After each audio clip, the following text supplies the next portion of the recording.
I want to show you guys a cool way to look at your clips on the timeline in case you're trying to match or look at your original grade versus whatever you've done.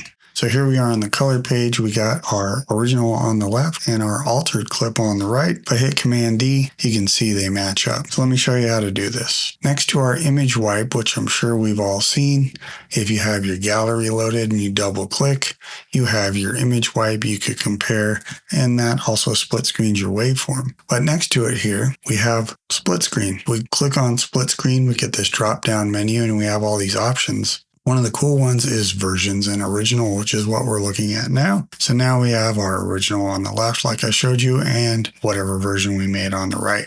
This is also live, where if we did zoom in here, as you can see by the display, it's still live and I'm able to change color on it with my panel, even though it's in full screen mode. Now, another thing you can do is clips. So if we look here and we say selected clips, let's say we want to look at this car shot here, look at it on our waveform, and we're trying to, match tones a little bit. If we command click, it's going to show whatever those are up in our preview here. So if we grab this first shot, now we got all three. Since we only have these two, they're right next to each other. And depending on which one we have selected, it'll show you in the white border. So if I wanted to adjust this car clip, click that.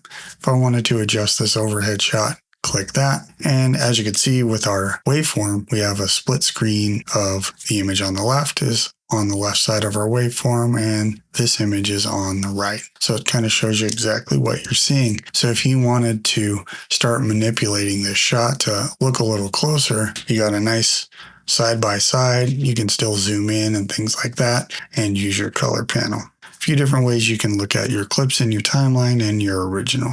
All right, hope that helps. Thanks for watching. See you guys on the next one.